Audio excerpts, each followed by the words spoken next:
सन्माननीय राजसाहेब ठाकरे यांनी आदेश दिल्याप्रमाणे या जिल्ह्यामध्ये महायुतीचा प्रचार महाराष्ट्र नवनिर्माण सेनेकडनं जोरदारपणे सुरू झालेला आहे।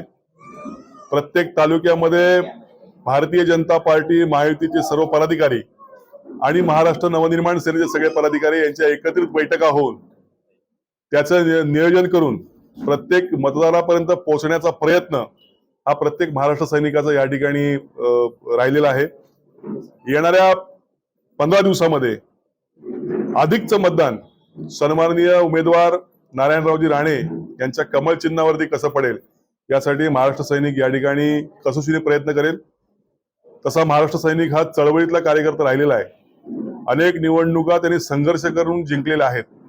त्यामुळे या निवडणुका देखील त्याच पद्धतीने महाराष्ट्र सैनिक या कोकणामध्ये लढवेल किंवा तशाच पद्धतीने या निवडणुकीकडे आमचे सगळे महाराष्ट्र सैनिक पाहत आहेत। आजच्या या समन्वयाच्या बैठकीला प्रदेशाचे उपाध्यक्ष सन्माननीय अतुलजी काळसेकर या ठिकाणी उपस्थित आहेत। जिल्ह्याचे उपाध्यक्ष रामदासजी राणे आहेत। या ठिकाणी परिमलजी भोसले हे सगळे बीजेपीचे वरिष्ठ पदाधिकारी आहेत। आज त्यांचं आणि आमच्या पदाधिकाऱ्यांमध्ये समन्वयाची बैठक झाली। या ठिकाणी प्रचाराचे नियोजन कसं करायचं या संदर्भात चर्चा झाली आणि प्रचाराचा धडाका तुम्हाला उद्यापासून संयुक्तपणे या ठिकाणी पाहायला मिळेल।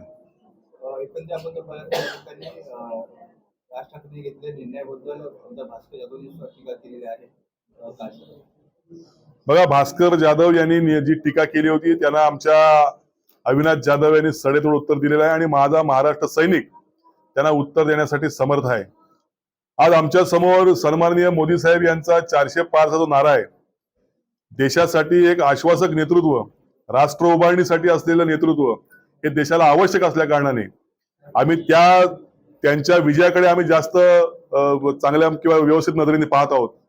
त्यांच्या 400 पारचा आकडा आम्हाला या ठिकाणी पार करायचा आहे। त्यामुळे विरोधक काय बोलतात किंवा काय टीका करतात याच्याकडे आम्ही फारसं पाहत नाही। मला वाटतं यांच्या टीकेला इथली जनता कंटाळलेली आहे आणि म्हणून या महायुतीकडे लोकांचा भर आहे आणि येणाऱ्या निवडणुकीमध्ये अधिकचं मतदान या ठिकाणी होईल। रामदास कदम सरळ बोलतायत की वैभव खेडेकर हे शिवसेनेचे भाजपचे होऊ शकत नाही, ते राष्ट्रवादीचे आहेत आणि आतून ते राष्ट्रवादीचाच प्रचार करतात। दुसरी गोष्ट अशी आहे, ते म्हणाले की भ्रष्ट नगरसेवक वैभव खेडेकर आहे, ते नेमके कुणाचे उद्धव ठाकरेंचे आणि नेमके कुणाचे? बघा, आता आमची महायुती झालेली आहे आणि आमच्या महायुतीचे रामदास भाई कदम हे नेते आहेत आणि महायुतीचं वातावरण खूप चांगलं आहे। त्यामुळे याच्यामध्ये काही मिठाचा खडा मी होऊ इच्छित नाही। त्यामुळे त्यांनी काय बोललं असेल याची दखल सन्माननीय राजसाहेब ठाकरे यांनी घेतलेली आहे आणि सन्माननीय राजसाहेब ठाकरे या संदर्भात आपल्याशी बोलतील। परंतु माझ्यासमोर ध्येय एकच आहे की या संदर्भात राजसाहेबांनी दिलेला जो आदेश आहे हा आम्हाला पाळायचा आहे आणि आमचं ध्येय एकच आहे, ह्या निवडणुकीमध्ये युतीच्या दोन्ही उमेदवारांना आदरणीय नारायण राणे असतील किंवा सुनीलजी तटकरे असतील या दोघांनाही या ठिकाणी विजयी करायचं आहे। ते असे म्हणाले की एकंदरीत 5 ते 6 तक्रारी दाखल झाल्या होत्या, पण राजसाहेब ठाकरे सांगितले कुणी थांबलोय नाही, तर अजूनही त्यांच्यावर तक्रार दाखल ते तरी पण होऊ शकतात। बघा, आजपर्यंत महाराष्ट्र सैनिक कुठल्याही संघर्षाला घाबरलेला नाही आणि घाबरणार देखील नाही। मला वाटतं ही युतीची आणि आघाडीची आपली बैठक आहे, युतीने आघाडी झालेली आहे। काल मी पाहिलं, काल 2 कट्टर विरोधक असलेले सूर्यकांत दळवी आणि रामदास भाई कदम हे एकाच व्यासपीठावरती होते।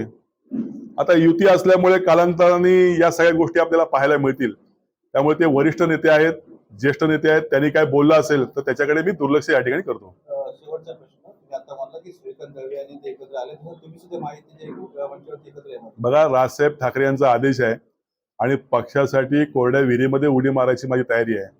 महाराष्ट्र नवनिर्माण सेनेची वाटचाल या इकडच्या कोकणाच्या कातळावरती मी केलेली आहे, त्यालाच फळं यायची वेळ झालेली आहे। त्यामुळे राजसाहेबांच्या आदेशावर मी चालणार आहे। या राजकारणामध्ये कोणी कोणाचा दोस्त नसतो आणि कोणी कोणाचा दुश्मन नसतो। त्यामुळे या सगळ्या गोष्टी भविष्यात जुळून येतील असा मला या ठिकाणी विश्वास आहे।